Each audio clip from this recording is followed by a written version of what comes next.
What's going on, guys? This is Guys at Magic. Today we're going to be bringing you part 3 of our legendary creature set review for Adventures in Forgotten Realms. Joining us today, there is myself, David, and we also have Hunter. What up? And Shane. Hi. All right, so the first card that we're going to be talking about is Barrowin of Clan Undurr. This is 2, a white and a black for a legendary creature dwarf cleric. It's a 3/3 with whenever it enters the battlefield, venture into the dungeon. And whenever Barrowin of Clan Undurr attacks, return up to 1 creature card with mana value 3 or less from your graveyard to the battlefield if you've completed a dungeon. All right, so thoughts on this one. Shane, you start us off. I have not many thoughts on this card. Why not? Why not? I'll tell you why not, dude. Okay. I don't like that you have to complete dungeons to get the second part. Because, like, what if you don't complete a dungeon? Then it's just a 3/3? I don't know, man. And so, like, the first time you play it for 4 mana, it's going to do nothing but just venture in, right? So you're not When going it to be able to... attack. Oh yeah. Yeah. That's what I'm saying when it comes in. That's And right. then, when so, it like, comes in. yeah, odds are it'll just be a 3/3 for, like, a little bit, I think. I don't know. It kind of seems slow. I don't know if slow's the right word, but like, I don't know. I don't think it's chilling for a commander. I looked at it like obviously this is like a recursion type theme. He wants to bring creatures back from the graveyard after you've completed a dungeon. There are, because this is 2 colors, there's going to be a little more than the monocolored when it comes to helping venture into the dungeon, as well as you can blink him a bunch of times if you wanted. But some support for that recursion theme or something. I'd run Sun Titan or Luris. They kind of do the same thing where they bring them little boys back. But I think it's cool. I Yeah. don't think it's the best, but it's cool. It feels like an uncommon legendary creature to me. Yeah, I don't know. And that's exactly what it is. Our first uncommon legendary we're showing off. So you keep saying he. Is this a chick? Because It is a girl. Yeah, this is a girl. Okay, because dwarves like typically have beards, and I don't think I see a beard in the artwork for this one. I think this card is cool. I wish that it ventured in the dungeon, maybe like whenever it attacked as well. That way you could actually, continue to go through the dungeons without having to rely on some other additional support. I would put this in a deck with some flicker or some blink shenanigans. That way you can kind of keep bouncing her in and out to make sure that you are venturing through. And then the cool thing about the second ability is after you have completed a dungeon, you actually don't need to continue to flicker, although you probably would just for value's sake. It's just any time it attacks at that point, you get to grab that creature, mana value 3 or less, and put it back onto the battlefield. So it does have a pretty solid recursion aspect to it where you could potentially do it every turn, assuming that you can attack in. It does feel like it's missing like a line of text, though. Yeah, that upside when you do complete a dungeon is pretty cool. Yeah, I'm not so. But getting to that completing a dungeon. I'm not saying it's impossible, but it's slow, dude. Unless you're Yeah. doing that Mad King one that's like fucking hurting you and shit. All right, so generally speaking, though, just kind of thoughts on this one. What would you guys give this as a grade? Shane, you start. C. Average. Yeah, I also gave it a C. Yep. I'm going to agree with you. I originally put down B in my notes. I think I originally thought that this thing also ventured on attacks, but it does not. So I'm going to give it a C. That average is Average. a C. What an average fucking dwarf, dude.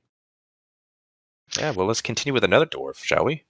This one, also uncommon, hopefully not average. This one is Bruenor Battlehammer. He is 2, a red and a white for a legendary creature, dwarf warrior. He's a 5/3. It says each creature you control gets +2/+0 for each equipment attached to it. It also says you may pay 0 rather than pay the equip cost of the first equip ability you activate each turn.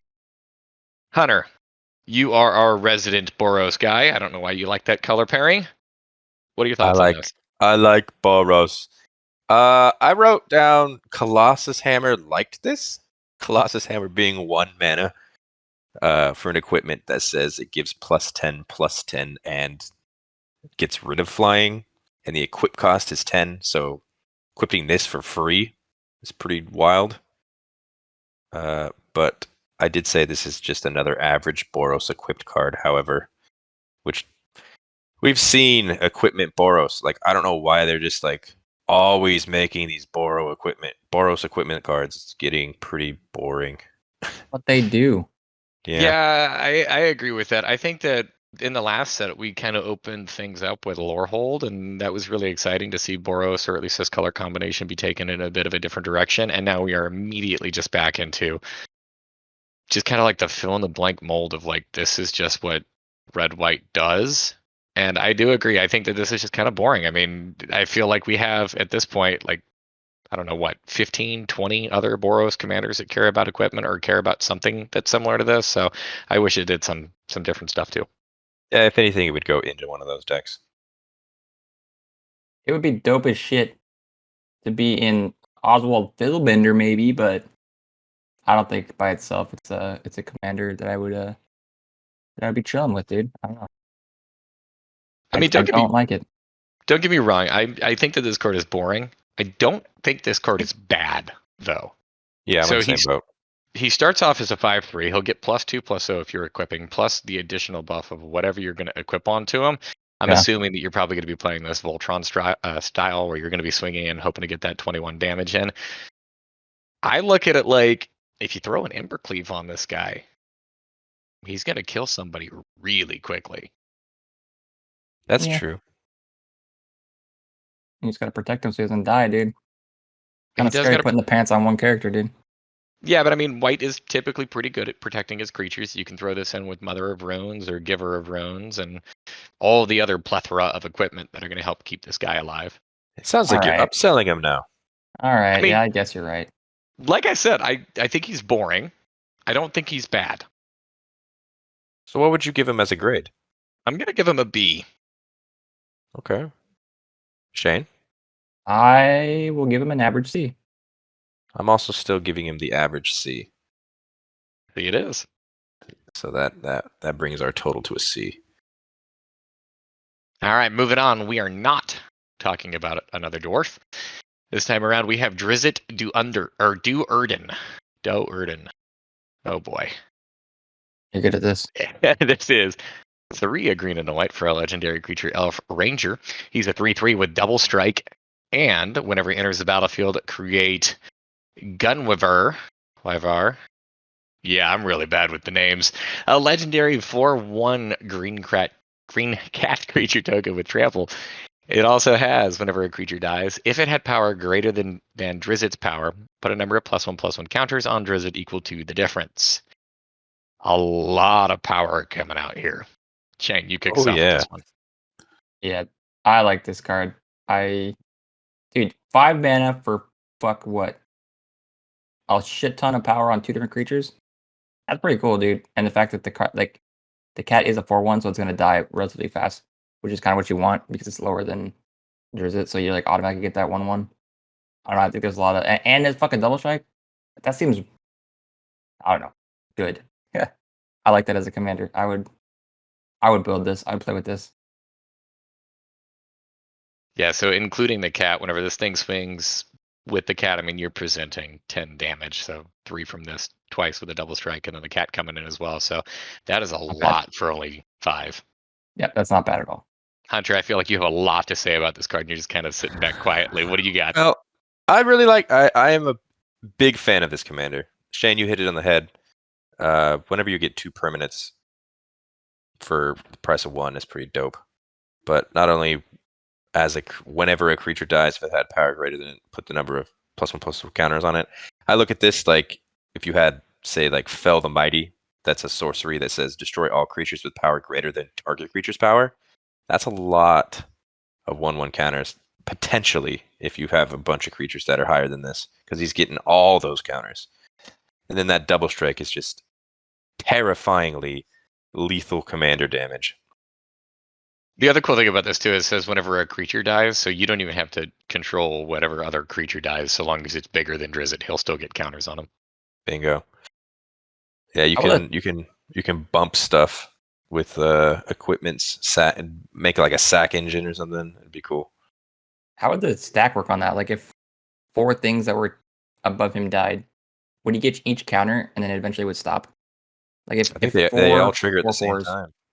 so you get all 4 of the counters, or would it like get a counter, die, get a counter, get like how would that work? I'd have to Well, look up the ruling on this one. I'm not actually familiar with that.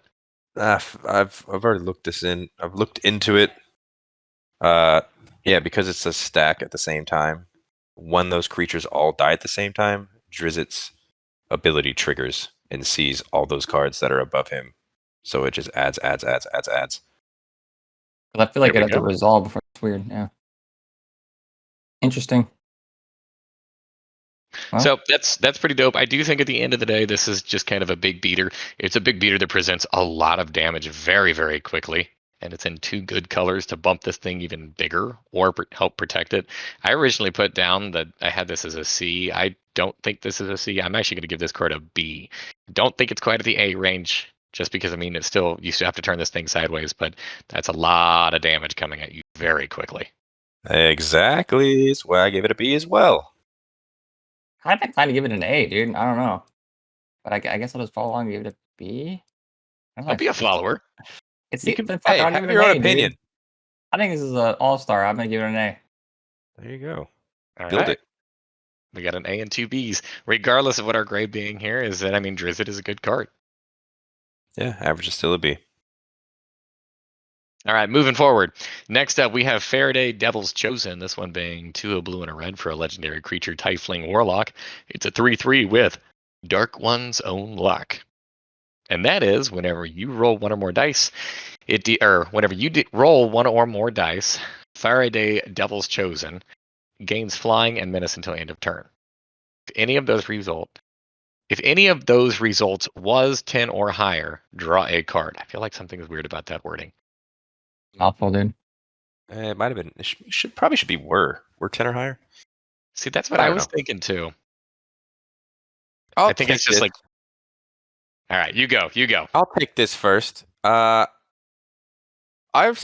wrote dice rolling most likely won't be a thing after this set because that's pretty much the only thing it has, unless you were doing the unsets, in which you'd have to talk to your play group about being able to use unset cards. But again, that's usually if I say like, "Oh, this likely won't be a thing after this set," that's famous last words. Watsy will probably be like, "Hey, remember dice rolling cards? Guess what's back?" But this is very restrictive, and I don't like it. Yeah, you already know my thoughts and opinions on the dice rolling cards. I absolutely despise them. I think that they're terrible because they have so much randomness involved. And not all of them even have you roll a dice in which you can roll a 10. Many of them have you roll like a d4 or a d8. So there's not a whole lot that's going to actually trigger this. I think this card is really, really bad. It's 4 mana for a 3/3 that occasionally has some abilities and may draw you a card. There are Yeah. magic cards that make you draw or make you roll a D4 or D8. Seems so Yeah. random. Yeah. If The you take a look at commander, if you look at our pre-constructed breakdowns, there's actually some in the sets. Oh, well, I meant like in the history of not like new. Aren't there No, old they're cards new. that make you roll shit? No, on the I unsets. Oh, yeah, I think like the D4, the D8, that kind of stuff, the D12. I think all of those are just brand new. maybe it's because you always cheat and roll fucking dice on coin flips. I'm thinking that. I mean, I'm allowed to roll a dice on a coin flip so long as I specify odds or evens. It's still 50-50. Either way, this card doesn't seem good. No, Yeah. I'm gonna give this an F. This is a bad card. This is an F. Shane. I will follow.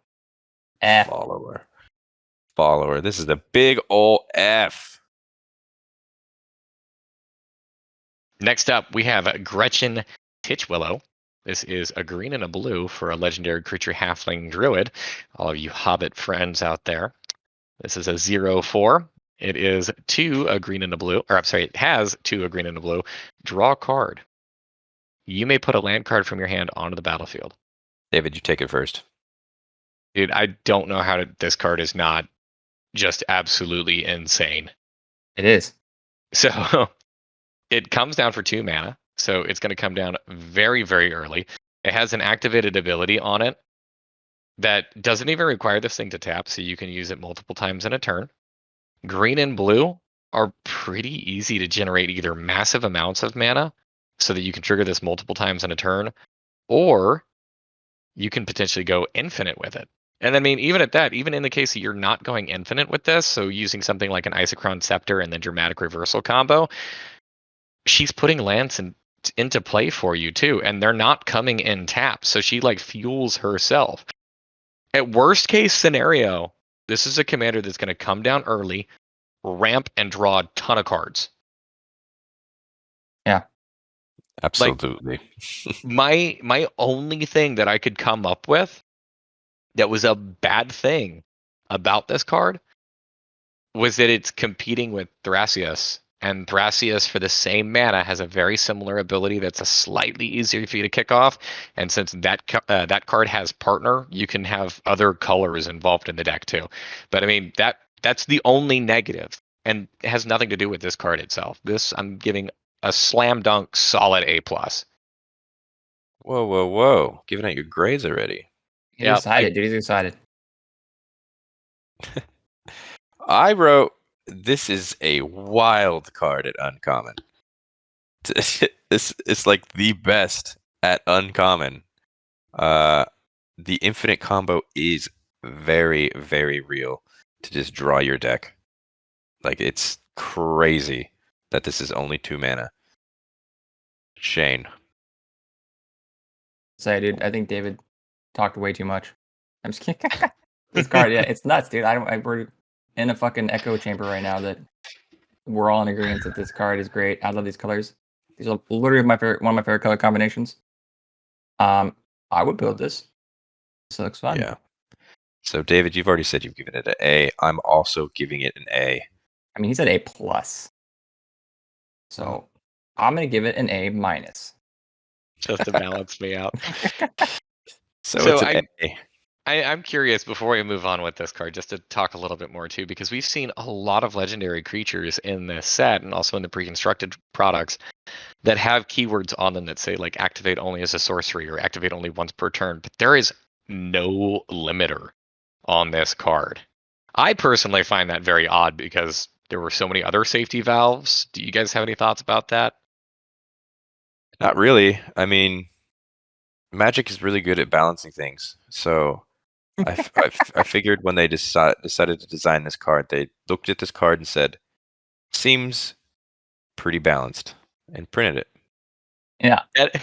That probably was somebody's thought process. So, funny thing about this, we are recording this video on July 14th, which happens to be a date of actually a banned and restricted announcement, at least on Arena, because Wizards of the Coast couldn't get their shit together and properly create cards.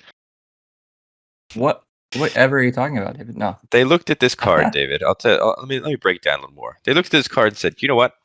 Seems too strong. Give it 0 power. Yeah. Oh no, now I'm not attacking with this.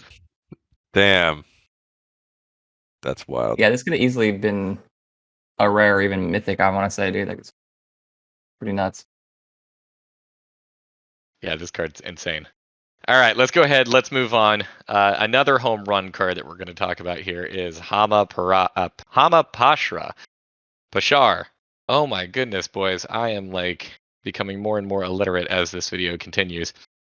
Hama Pashar, Ruin Seeker. It is 1, a white, and a blue for legendary creature human wizard. It's a 2/3 with room abilities of dungeons you own trigger an additional time. Oh boy, oh boy, oh boy. You said a grand slam. You said a. Wait, what was your transition to this? He's being Oh, sarcastic. okay. This I card doesn't said, seem good. I said, I mean, cool. I just don't see enough support for the dungeons themselves, and this ability will not continue past Dungeons and Dragons. So Famous last words, Hunter. you're telling Little do you me they're know- going to bring dungeons back after Little do you Dungeons and know- Dragons? It won't be called dungeon, but they're probably testing out some bullshit mechanic. Like, oh, it was received well. These are called adventures.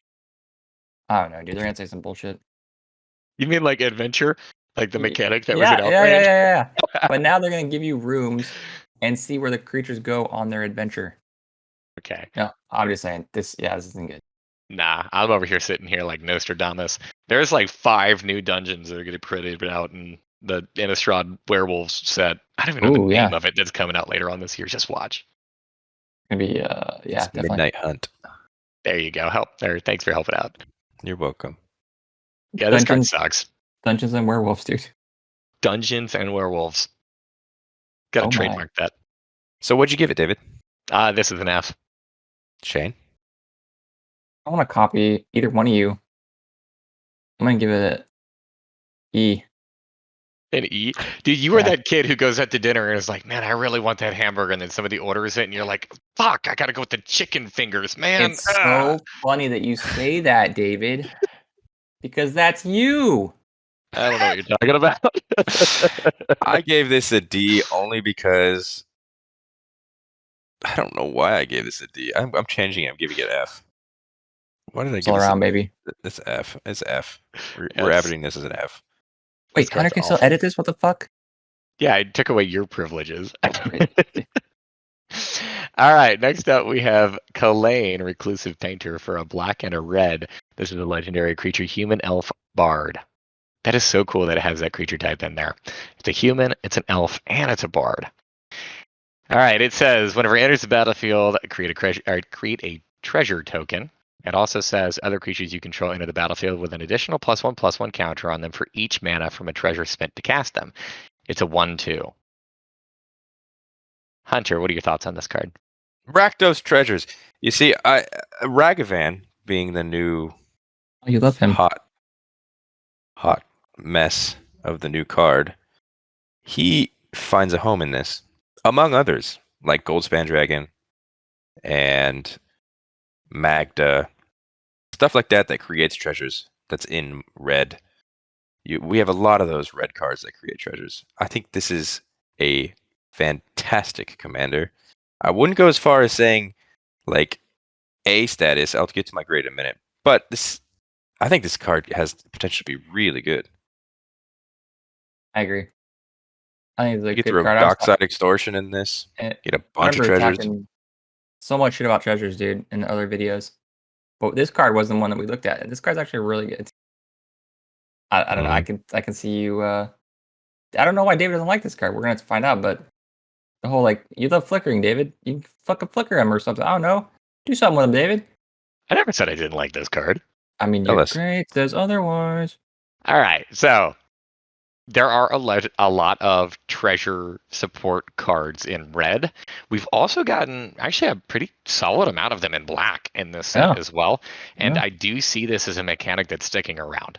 We've gotten treasure tokens in like the last 3 standard sets in a row. I'm going to go ahead and go on a limb and say this is just something that's going to be a permanent mechanic. It's going to be pushed for like evergreen.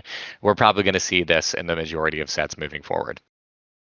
Great. So I think that this is a card that does get better over time. The more treasure token creators and enablers and stuff like that we get to see, this gets better.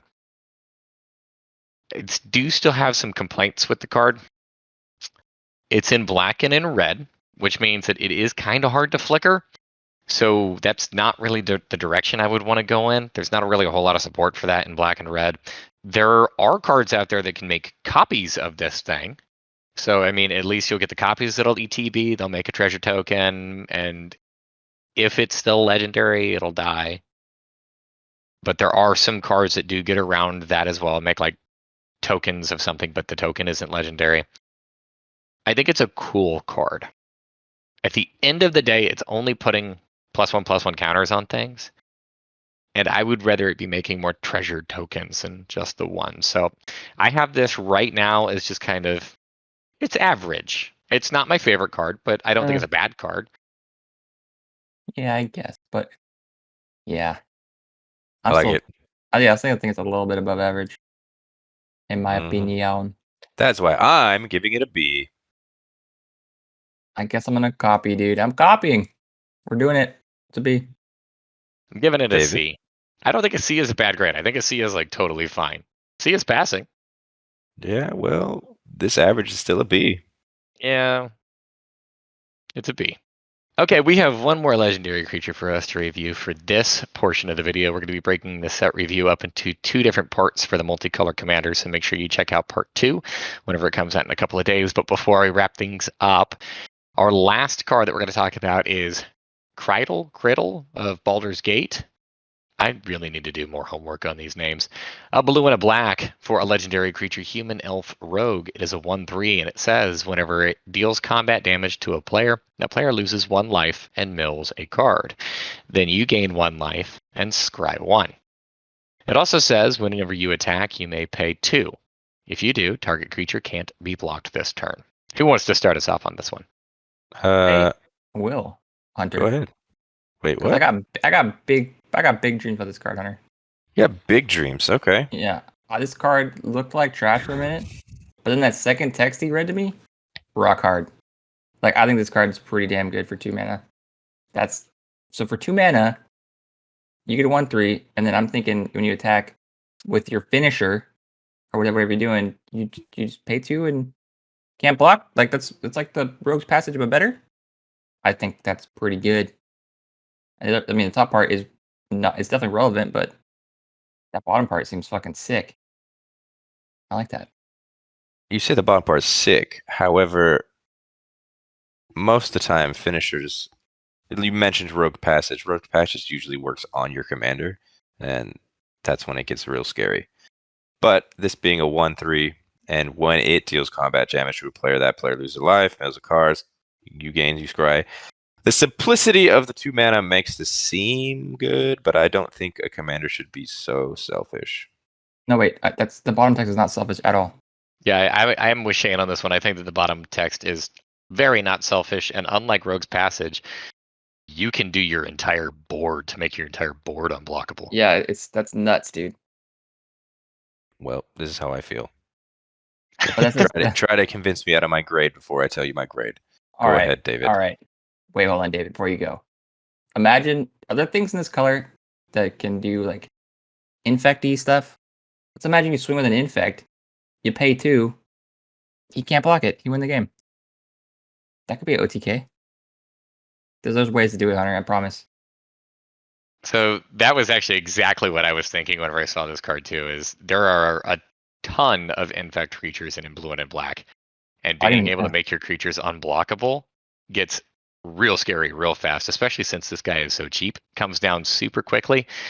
It's going to present a huge threat. Now, the lose 1 life and mill a card, I really don't care about that. It's a minor little ping, and milling a card really doesn't do anything. The gaining 1 life and scry 1, gaining 1 life, same thing. I don't care. That's not relevant. But scry 1 is nice. It's not quite draw a card, but I mean, it's hoping to smooth out my draws. I really like the fact that this can just make my entire board unblockable. Pretty nuts, dude. And also, it says whenever you attack, not whenever this thing attacks. So it doesn't even have to be part of what's swinging. That's You what I say was that saying. this is a selfish commander, dude, Yeah. but like nothing about this says I'm targeting my commander with this. I'm putting down some like cheap, aggressive threats, and I'm just gonna like just start turning them sideways, and it's not gonna get to that problem where you're playing bigger creatures because you're not blocking shit.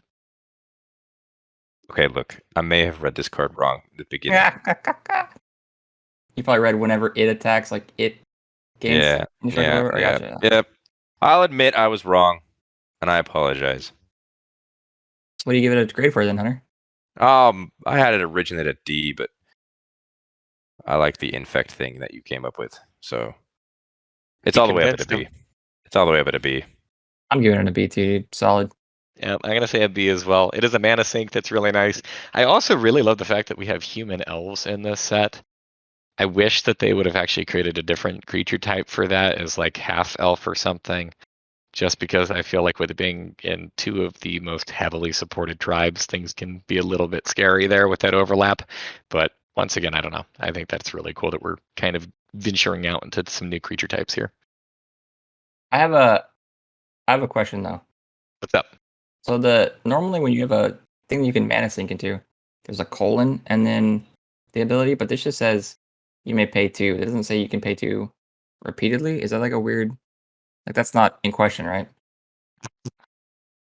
Oh, we read the card wrong again. All right, we're going back down to Hunter's grade. So that's only one creature then, yeah. Yeah. This is not something that's repeatable. That was a very Okay. good catch there. All right. Well, that changes my thoughts on this too. I'm still gonna give it a. I mean, fuck, it's really good still, dude. I think it's still solid. It's a great utility creature. It's not actually hitting It's your not a entire D, board. David. It's not a D. It's not a D. I'll give it a C. Begrudgingly. I'm gonna stick with my B because like you I'm only need still one giving. infect. I'm giving it a C again. Think I about it. was You only right. need one I infect. did Doug. read the You card were right. not. No, you didn't. You can only Oh. have one creature something, all right? Right, and if that's one creature's infect, you still win the fucking whatever. You guys All are right, poopheads. we were wrong about like every single part of this card, so our grade on this one is just complete shit, and our evaluation no longer matters. What a wonderful way to wrap up this video. If you did stick around throughout all of that and you want to hear us bumble our way through the other legendary creatures in this set, there will be a part 2. Thank you so much for watching this video. Once again, this is Guys at Magic. Feel free to like, subscribe, leave some comments.